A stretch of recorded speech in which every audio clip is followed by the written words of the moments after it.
1975 June 25 ഇന്ത്യയിൽ ജനാധിപത്യത്തിന് കത്രിക പൊട്ടിട്ട രാത്രി.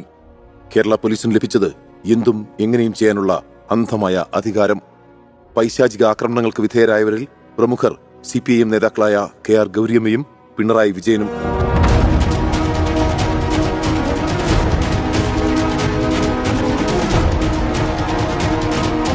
ഗൗരിയമ്മ പിന്നീട് നടത്തിയ വെളിപ്പെടുത്തൽ മാത്രം മതി അടിയന്തരാവസ്ഥ കാലത്തെ ഭരണകൂട ഭീകരതയുടെ നേർചിത്രം മനസ്സിലാക്കാൻ.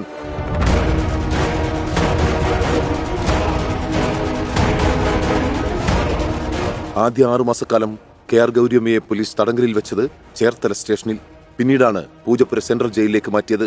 ഏകദേശം 1.5 വർഷത്തെ ജയിൽവാസം. പിണറായി വിജയനെ പോലീസ് കൈകാര്യം ചെയ്തത് അതിക്രൂരമായി. കൂത്തുപറമ്പ് MLA ആയിരുന്ന അദ്ദേഹത്തെ സ്റ്റേഷനിൽ കൊണ്ടുപോയി വിവസ്ത്രനാക്കിയ ശേഷം ബോധം മറയുന്നതുവരെ പോലീസുകാർ മാറി മാറി മർദ്ദിച്ചു. ജയിൽ മോചിതനായ ശേഷം നിയമസഭയിലെത്തിയപ്പോൾ ചോരയിൽ മുങ്ങിയ വസ്ത്രം ഉയർത്തിക്കാട്ടിയാണ് പിണറായി വിജയൻ പ്രതിഷേധമറിയിച്ചത്.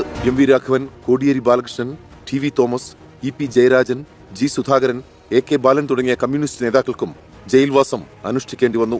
വിവിധ ജില്ലകളിൽ നിന്നായി പോലീസ് 10,000-കണക്കിന് നിരപരാധികളെ തുറുങ്കിലടച്ചത് മിസ നിയമം ദുരുപയോഗം ചെയ്ത്. സംഘപരിവാർ നേതാക്കളായ KG Marar, P Parameswaran, Vaikom Gopakumar, C Sadasivan തുടങ്ങിയവരും അടിയന്തരാവസ്ഥ കാലത്ത് തടവിൽ കഴിഞ്ഞതായി രേഖകളുണ്ട്. ഇന്ദിരാഗാന്ധിയെ കഥാപ്രസംഗത്തിലൂടെ അതിനിശിതമായി വിമർശിച്ച കാഥികൻ V സാംബശിവനെ പോലീസ് പിടികൂടി ജയിലിലടച്ചു. തടവിൽ കഴിഞ്ഞത് 1.5 കൊല്ലം. നാടകപ്രവർത്തകൻ T വേണുഗോപാൽ, എഴുത്തുകാരായ കണ്ടോത്ത് നീലകണ്ഠൻ, S ഗോപിനാഥ് തുടങ്ങി ഒട്ടേറെ സാംസ്കാരിക പ്രവർത്തകരും പോലീസിന്റെ ക്രൂരമർദ്ദനത്തിനിരയായി. കോഴിക്കോട് റീജിയണൽ എഞ്ചിനീയറിംഗ് കോളേജ് വിദ്യാർത്ഥി P രാജനെ കസ്റ്റഡിയിലെടുത്ത പോലീസ് കക്കയം ക്യാമ്പിലേക്ക് കൊണ്ടുപോയി കൊലപ്പെടുത്തിയത് അടിയന്തരാവസ്ഥ കാലത്തെ മനുഷ്യാവകാശ ലംഘനത്തിന്റെ പ്രതീകമായി ഇന്നും നീറിപ്പുകയുന്നു.